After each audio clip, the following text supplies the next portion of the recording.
Nous avons, durant 4 années, ensemble, conçu, défini, réalisé les objectifs de modernisation de la Cour, notamment au plan infrastructurel. Nous sommes dans le bâtiment qui nous accueille, au plan jurisprudentiel, dans les perspectives de la satisfaction des intérêts majeurs des citoyens et de notre collectivité nationale, mais également au plan scientifique.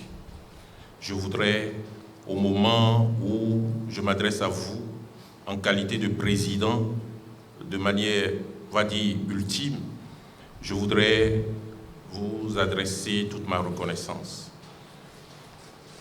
Monsieur le vice-président, messieurs les conseillers, de votre soutien, de votre accompagnement.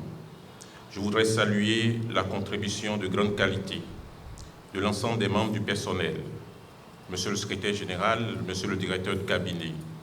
Mais je voudrais avant tout dire ma gratitude à l'Assemblée nationale au titre de la 7e législature, présidée alors par monsieur le président Adrien Oumbidi, de m'honorer de cette désignation qui m'a permis de faire cette expérience formidable à la tête de la Cour, d'abord en qualité de membre et en qualité de président.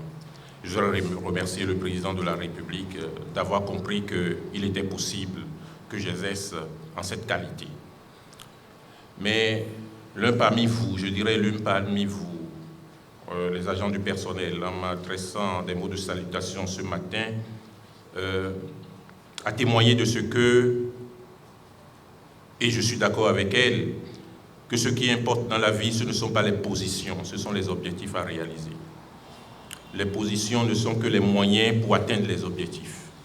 Il y a des objectifs qui dépassent chacun de nous et qui sont fondamentalement républicains.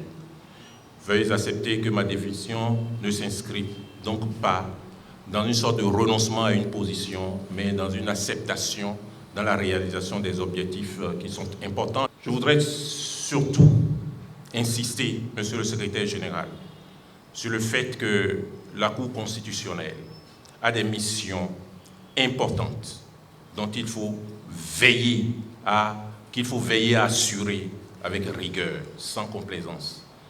Je voudrais dire à chacun des membres de ce personnel que vous n'êtes pas en famille, qu'il n'y a pas de complaisance, il n'y a que de la rigueur au service de la République. Vous êtes chacun des soldats de la République. Vous êtes contributeurs de la garantie des droits de chacun de nous au service des conseillers de la Cour constitutionnelle. Que la rigueur administrative soit votre règle, que la rigueur dans la gestion soit votre règle. Veillez à faire en sorte que le manuel de procédure soit votre document de travail. Nous tous, citoyens, nous vous observons. La convivialité est nécessaire, mais la rigueur est impérative. Je voudrais vous remercier d'avoir compris cela. Monsieur le Président, maintenant que le moment est venu de vous inviter à assurer et assumer dans sa plénitude les fonctions de représentant de la Cour et de direction de la Cour sur tous les plans, je voudrais vous assurer de ma prière, de mon soutien là où je serai.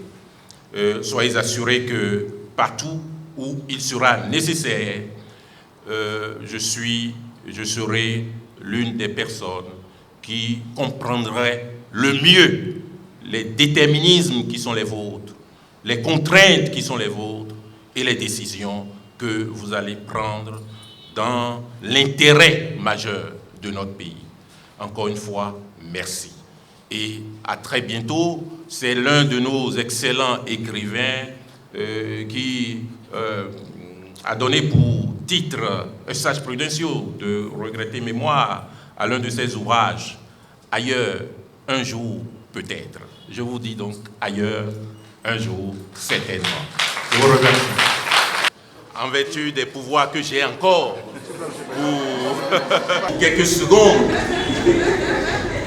j'ai le bonheur, la grande joie, monsieur le le vice-président, de vous transmettre ce maillet, symbole de notre juridiction, symbole de toutes les juridictions, qui vous donne, vous qui êtes président dans l'ADN, moi je ne suis qu'un président circonstanciel, qui vous donne le pouvoir de nous indiquer la direction à suivre et de décider.